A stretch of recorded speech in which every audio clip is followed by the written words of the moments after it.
Right now, a lot of Riftbound content is focused on two things: the Spirit Forge meta and the upcoming regional qualifiers. So we've all been looking to China to figure out what to expect.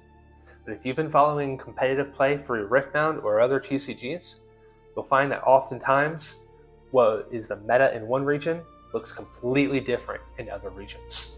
We saw this happen in Origins, where a deck that dominated one region didn't perform as well, or sometimes they even show up in other regions.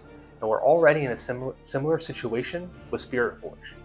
China has had the set out already, so tournaments all over the world are on different levels, different timelines, making information just spread differently and unevenly across the board. So the question isn't what's the best deck, the real question is what shapes your local meta. Alright, it's time for a Ranger check. When players are looking at other regions at what's performing well there, what do you think is they're really identifying? Most people think it's what deck has the best chance to win. Let's reframe that thought to what combination of cards will perform well in the environment that we're currently playing in. And the environment can be influenced by so many different things, including what sets are currently released, when they released, what format do your high OPL tournaments use, and even your local game store. How do players play at your local game store? All these factors and more really influence your meta. So when China gets Spirit Forge and other sets first, their meta isn't ahead. Their meta is influenced by all these factors. And before we go and break down all these factors, if you like this type of content of why things happen, consider subscribing. All right, let's go over some of the points that actually affect the meta.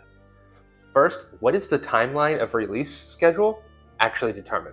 Well, regions that get their sets first obviously have more experimental time and testing phases before anyone else even gets their cards.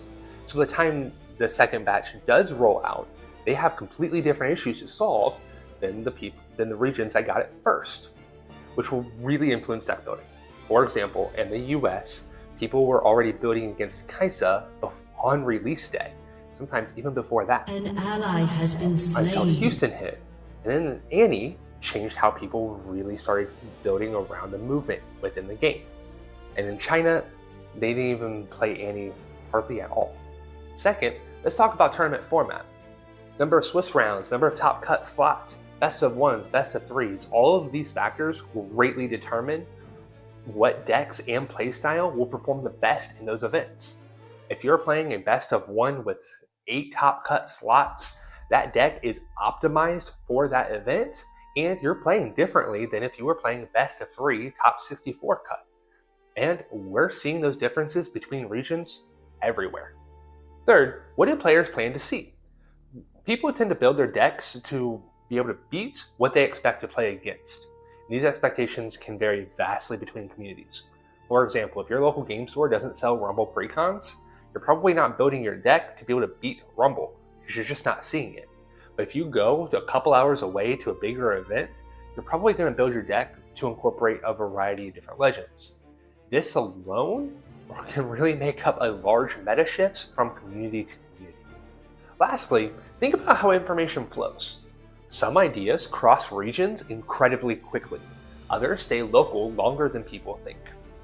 For example, if a community has a previous best of winner, the players around them have more experience playing against that legend than other communities that might base all of their knowledge of that legend solely on player streams. This is indicative of why two very high-level competitive events can be vastly different, even if they're just weeks apart. But how can we use all this information to our advantage? It wouldn't be surprising if the upcoming Italy and US events vary vastly than the most recent China events. Not because one region has a better player base than another, but because we all have a slightly different version of the same problem to solve. And what this is really rewarding is not chasing results, but it's understanding the context of the results. When you understand the environment, you might be able to determine what's going to work best for the environment that you're playing. We've already seen this pattern before, especially in Origins, so it's reasonable to expect similar results based upon these trends. And as always, understanding these trends, understanding the results, and what it really means will always help your ability as a player.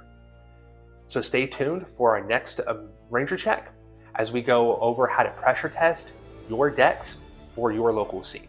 And drop a comment below on what what local differences has stood out to you the most so far?